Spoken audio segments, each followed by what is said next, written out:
My wife wants to have a baby for my stepbrother, and I'm falling apart. He's her stepbrother, not even related by blood. Liam's family, the Bakers, is incredibly wealthy, but he's infertile. The family line is about to end, so they had an idea. Could he borrow a womb? And my wife, Rose, silently agreed. She was going to be their saint, but she thought I was completely in the dark. In reality, I had sensed it all for a while now. All for the $100 million her stepbrother promised. Right now, my wife is massaging Liam's shoulders, melting into his embrace with a playful pout. "What took you so long?" Liam asked, pulling her close. "Oh, so you do care.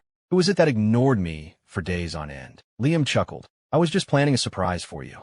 If anyone found out, what would we do? We can't just call it off." I shoved the door to the private suite open. "What the hell are you two doing?" I demanded. Neither of them expected me to barge in. They scrambled apart, and Rose frantically straightened her disheveled clothes. She was desperate to explain, stammering, My wife wants to have a baby for her stepbrother, and I didn't object. I agreed to it. He's her stepbrother, with no blood relation. Liam has been infertile since he was young, and his parents were never able to have another child. Last month, they were in a car crash together, leaving Liam all alone, the last of his family.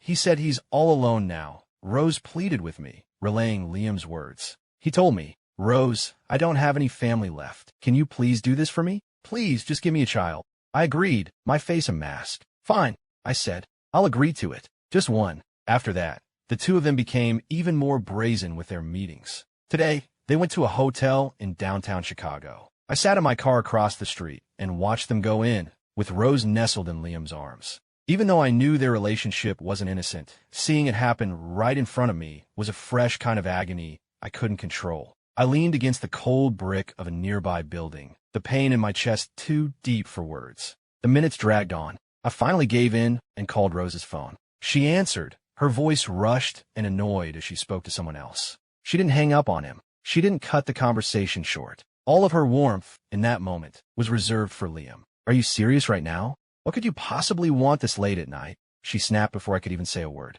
From the background, I heard Liam's smug voice. "Isn't your husband calling because he misses you?" "It's nothing," Rose replied coolly. "Just someone unimportant." Her voice dropped to a gentle whisper, meant only for Liam. "You're not well. I'm not going to deal with him right now. We should get some rest, okay? Don't you want a baby? We need our sleep." Liam let out a low, suggestive laugh that anyone would understand. He tightened his grip on her waist and smirked. "But you know, I'm not the only one who's been wanting this baby. And I'm not the one who has to do all the work." "I know." Rose cooed, her voice dripping with affection. "I promised you we'd have a baby, and we will." I stood outside their hotel room door, feeling the blood drain from my face. It started with her saying, "I don't want to have his baby," and now, here she was brazenly declaring, "Yes, I'm going to have his baby." Tears blurred my vision. The pain in my chest was suffocating. "Weren't we married? I'm your husband. For God's sake, how could you do this to me?" To everyone else, we were the classic childhood sweethearts. My parents died when I was young, and I grew up in an orphanage in Evanston. I was a terrible student, a constant headache for the director. During my high school years, I was cornered and getting beaten up in an alley behind the school when Rose stepped in front of me. She scared the bullies off, took me back to her house, cleaned my cuts, and her family let me stay. After that, I basically lived there. I courted her, told her I loved her, and asked her to marry me. She had smiled and said yes, admitting she'd had a crush on me for years. Her hair was so soft, her skin was pale, and she had two little dimples when she smiled. I was so in love with her, completely head over heels. I knew it. I teased her. "I knew you liked me all along." She playfully hit my arm, reminding me that back then, everyone else just saw me as a good-for-nothing punk from the wrong side of the tracks. "Yeah, I was," I'd say with a grin. She'd grab my fist and hold it gently. "That's all in the past now," she'd say. I was so used to being alone, but then there was her. I had made it. But in Rose's heart, I was never enough. The one she truly loved was her big brother, the polite, wealthy man who doted on her constantly. When I first met her, Liam was always by her side. He once told me, "You better treat her right." Don't worry, I had promised him. I will. Back then, I took his words at face value, never suspecting it was all part of a script Rose had written long ago. With me, Rose always wore a perfect smile. In reality, she had grown tired of me long ago. She and her stepbrother Liam had been together since they were in college. Looking back, the signs of their secret relationship were everywhere. Liam was always bold. Even back then, he had the nerve to just walk right into Rose's room. I once saw him wearing one of her shirts. When I caught him, he wasn't the least bit embarrassed. Instead, he just grinned and said, "Oops, wrong room. Don't mind me. You two carry on." So I followed Liam's gaze and saw Rose lying on her bed, her face flushed as she quickly turned away from me. At the time, I was naive enough to think she was just embarrassed. I thought I had interrupted some private family moment. That's why I never questioned Liam's behavior. It also gave me the perfect excuse to look the other way. The Baker family just needed an heir. Since they weren't blood-related, helping them out was the right thing to do, wasn't it? An hour later, I heard the shower start. I pushed the door open and walked in. The noise was loud enough to startle the two people inside. Rose was wrapped in a bath towel, laughing in Liam's arms, making no effort to hide. Liam just raised an eyebrow at me, pulling Rose even closer. When she saw me, there was only a flicker of panic in her eyes. Then, she calmly detached herself from him and reached for her clothes. "What are you doing here? You didn't even say you were coming," she said with a forced smile, avoiding my gaze. I know how thick-skinned she is. Nothing gets to her. She knows my weaknesses, and, clearly, she sees nothing wrong with Liam holding her in his arms while she's wearing nothing but a towel. I walked over and untied her robe, pulling her against Liam's body as I kissed her. "Your nails are too long," she said, pushing me away. Then she turned, kissed Liam on the cheek, and purred, "See? Do you like it?" Her skin carried a scent that didn't belong to me, the scent of their passion. Did I like it? I grabbed her wrist. "Don't you care what your brother and I are doing here?" I asked. "What could you possibly be doing?" she said, matter-of-factly. "As if I don't know exactly what you two are capable of." I pushed Rose's hand away and walked over to Liam, wrapping an arm around his waist and looking at her with defiance. "Tell him, Liam. What do we do together? No need to be shy. We had already agreed on this. We'd even found a surrogate." But then she said she was scared that since Liam was so fragile and they'd never tried this before, she didn't want to waste money, so she'd just do it herself. She was waiting for me just down the street. I was supposed to take her to the hospital, to the best fertility specialist in Miami, to get her body ready. And Liam would pay for it all. "Rose," I told her, "if you're having second thoughts, we can end the pregnancy right now." Yes, she was already pregnant, this month, yet she still wanted another child from him. I had been betrayed, and Liam's part in this disgusted me. I was nothing more than a toy for her to play with. For me, she was always my first love, the one I would have spent a fortune on. But she was just trampling on my feelings. "Make," she once told me, "you were always just my backup plan." Liam did not look pleased. He grunted, shoved my hand away, and pulled Rose behind him protectively. Rose peeked out from behind him, a smug little smile playing on her lips. "Make, go pour me a glass of water," she ordered, sitting down next to Liam and mimicking his earlier condescending tone. "Yeah, it's getting late," Liam added. "Maybe you should head home." Rose chimed in. "The night air is a little chilly." I don't know which one of them said it, but their combined words sent a chill through me. I turned away from them and actually went to get the water. A friend's voice echoed in my head. "You love her so much, and she's cheating on you. The only one she cares about is her precious brother. You're just a backup. Make, wake up. She doesn't love you." Rose's possessiveness was palpable as she clung to Liam. A fire of pure rage ignited inside me. "Let go of me," she seethed. "I never loved you, Make. You were just a replacement. All these years, and you still can't compare to a single one of his fingers. The only thing you're good for is kissing the ground I walk on." Listening to them, to the intimate way they spoke, it was clear that I was the one who didn't belong. I just stood there, watching them with cold detachment. I felt like a complete fool. After all the drama I just walked in on, it was as if I wasn't even in the room. My face and Liam's have started to look more and more alike over the years. And now I had to stand here and listen to them whisper sweet nothings to each other. Liam smirked at me. "Does she love you? Or does she love that you look like me?" He then turned and kissed her cheek. "That's right," he murmured. Rose glanced down at Liam's hand on her arm, then walked right up to me. She dug her fingernails into my hand, hard. "What is your problem?" she hissed in my ear. "You knew about her history. We grew up together in the same house. Can't you just let it go? You're a maniac, you know that? You're getting more and more unhinged. You're nothing like Liam. He's gentle. What do you possibly have that compares to him? Wow, Rose, you're really something." All I could feel in that moment was how utterly pathetic I was. In the end, I was just a joke to her, a toy she used to entertain Liam. She didn't need a clown like me anymore. I had nothing left to say, but I didn't let go of her hand. In my mind, this had to end tonight. She shoved me away and ran back to Liam's side. To her, my entire existence was a joke. I just stood there and watched them kiss and cuddle. The next day, Liam came to see me. "Make, you're a real sport," he said. He didn't hit me or yell. He just looked at me the way you'd look at a circus clown. "Don't worry, Make. As soon as the baby is born, you'll get every penny I promised you," he continued. "My wife, oh, I guess I should say our wife now. I promised her I would always take care of her.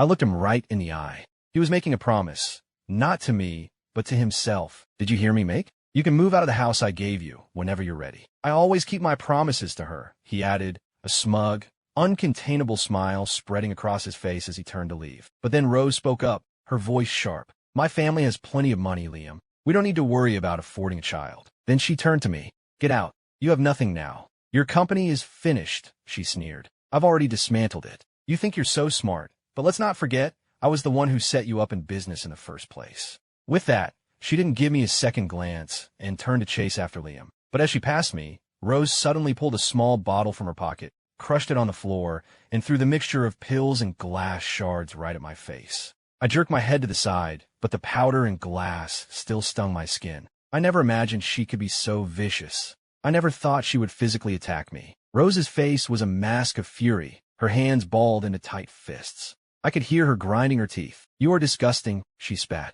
If Liam hadn't stopped me, I would have ruined you ages ago. And with that, she left without another look in my direction. The stinging on my skin was nothing compared to the shards of our life scattered on the floor. For a moment, I couldn't distinguish the physical pain from the emotional agony. It felt just like it did all those years ago while I was lying bleeding in that alley. Back then, every inch of me ached, but I was so used to pain that I barely felt it. But she had held me then, and her concern felt so real. My eyes were bloodshot from fighting back tears, and she told me she hoped I would stay out of trouble from then on. Make, she had said, you're a hero. I've always believed that. She made me feel like I was the only one who could save her, the only one worthy of her. And I made the mistake of believing she was my one and only. I would have walked through fire for her if she'd asked. That's why, even back then, I always felt that she and Liam were too close for comfort. At first, I tried to convince myself I was just being paranoid. But the truth was right there in front of my face. Rose wasn't the one for me. She and Liam both saw me as a joke, a toy to be discarded whenever they got bored. And all this time, I was the fool who thought I was her endgame. I saw the private photos she posted on Facebook, intimate shots with Liam. The captions read, "Don't worry, Make. You don't need to stress about our family's problems." And another, "Thanks for checking in, Make. I'm off to see a movie with my brother now." In the photo, she and Liam were nestled together in the dim lighting of a movie theater, looking very cozy. They were on a date. I could see the tip of her nose pressed against Liam's shoulder as she smiled with a look of pure bliss. And Liam's hand was resting possessively on her waist, staking his claim. How could I possibly be doing well? It felt like a knife had been plunged straight into my chest, leaving me to bleed out on the floor. Was I supposed to just accept this as my fate? Anyone would be emotional, and I was no different. Things had reached a breaking point. Tears streamed down my face, blurring everything around me. I tried again and again to push the thoughts away, but I couldn't. I shoved open the door to Rose's bedroom. She never liked me. Not really. She hated that I was controlling, that I interfered with her freedom. I fell for her the moment I saw her back in college and chased her for what felt like an eternity before she finally agreed to date me. When she finally said yes, she warned me, "If you ever dare to break my heart, I'll..." After that, we just fell into a relationship. I treated her like she was my first love, my entire world. I would have done anything for her. Was this whole relationship just some kind of test? What a fool I was, completely blinded by love. That's right. Rose just liked how obedient I was. She treated me like a loyal dog. I didn't say anything at the time. I just turned my head and watched her throw her fit. She had such a terrible temper. So why did I love her so much? I was so naive back then. I had no idea who she was really talking about. I foolishly assumed she meant someone else entirely. I'll always be good to you. I'll never let you get hurt. It turns out that was just another one of her tests. I was a joke to her, a stand-in. She knew my boundaries, the lines that should never be crossed. And yet, for him, she was willing to cross every single one. I pulled out my phone and sent her an iMessage. "Let's get a divorce." I don't know how much time passed before my phone buzzed with her reply. It was a single curt sentence. "Are you out of your mind?" I laughed bitterly and typed back, "No, I'm not." She didn't reply after that. Who knew what she was thinking? Suddenly, my phone rang. It was Rose. She was standing right in front of me. "You're willing to have his baby. I've watched you for years, and you're still not satisfied? You love his money, his power, everything he can give you. But what about me?" I asked, my voice cold. A bitter, desolate laugh escaped my lips. I had always believed that she was my lifeline, the one who saved me when I was at my lowest point, and I had clung to her. But the girl I loved had seen me as nothing more than a placeholder, someone she could discard the moment she was done with me. And the score between me and Liam? I was determined to settle it. I didn't say the words out loud, but tears streamed down my face. Huh, to think I fell in love with someone like that. I was the one who pushed her into Liam's arms. I didn't sleep that night. I stayed alone in a hotel room in downtown Austin, drinking the expensive bottle of scotch Liam had sent over. The silence was deafening, broken only by the sound of my own ragged breathing. I didn't know how I could keep up this charade any longer. It was already falling apart at the seams. The woman who promised to love me forever was the very one who had so thoroughly betrayed me. I sent one more iMessage. Let's just end this amicably. Then I tossed my phone aside and lay on the bed, feeling completely numb and empty. This failed marriage was like a plague, giving me no peace. The next morning, my mom called. She wasn't feeling well and asked me to take her to the hospital. I never expected to see Rose there, standing at the far end of the corridor. My mom admitted she'd been feeling sick for a while, but had been too stubborn to see a doctor. But the person I found looking utterly defeated was Rose. The doctor saw me arrive and gave me a long, meaningful look. She must have thought my divorce text was a joke, but I was about to deliver the punchline. My mother only had a few months left. I didn't want Rose anywhere near us. Get out of here, I thought. The next time I saw her, it was in the maternity ward hallway. I had rushed to the hospital to check on my mom. The corridor was filled with the happy smiles of new parents and the hurried footsteps of nurses. And then I heard a sickeningly familiar voice. I turned my head automatically. There was Rose, leaning against Liam, her hand resting on her small, swollen belly. She smiled, and for a second, I was transported back to college. She used to say she fell in love with me because of my eyes. You're a good man, Make, Liam said, his voice dripping with condescension. Rose added, thank you, Make. We will definitely have this baby. As she spoke, her eyes met mine, and my brain went completely blank. My feet felt like they were glued to the floor. I couldn't move. The woman I loved, the woman I had wanted to build a family with, was now acting cute in another man's arms. I stared at the blissful picture they made. It was utterly absurd. It felt like all the air had been sucked out of the hallway. My breathing grew shallow, and the only thing I could hear was the frantic pounding of my own heart. Congratulations, Make, Liam said, his arm tightening around Rose as he stroked her stomach. You're about to be a father. But we were the legally married couple, and yet, when he said that word, father, he wasn't looking at me. She smiled that gentle smile, a smile I realized she had never once given me. Make, I've been working so hard to give you and our baby a good life, she said, but her words were for him. Her gaze was locked on Liam, but if she had just turned her head slightly, she would have seen me standing right there. I clenched my fists so tightly my nails dug into my palms, but I felt nothing. I pulled out my phone and called Rose. The line was busy. When she finally answered, she sounded like she was struggling to remain calm. Hello, she said, her voice tight. What do you want? My voice was hoarse, laced with a rage and sorrow I could barely contain. I'm here, I said. At the hospital. There was a pause on her end. What are you talking about? She finally asked. Why would you be at the hospital? You're perfectly fine. What did she just say? A cold, humorless laugh escaped my lips. Only Liam's child matters, she said, her voice like ice. You were just a means to an end. Now get out of here. Don't embarrass my family. I only married you out of pity, she continued. My family took you in off the streets. We were separated by nothing more than a thin hospital wall, and I had never felt more like a fool. You were so cruel, Rose. So damn cruel. I burst out of the waiting room and just ran, with no destination in mind. I saw it all. I saw the way she watched from the sidelines as Liam taunted me. I had been betrayed, and the pain was a physical thing, like my insides were on fire. I charged out into the hallway, and she was still on the phone. What are you doing? She shrieked, her face turning pale. She quickly hung up. Make, let me explain.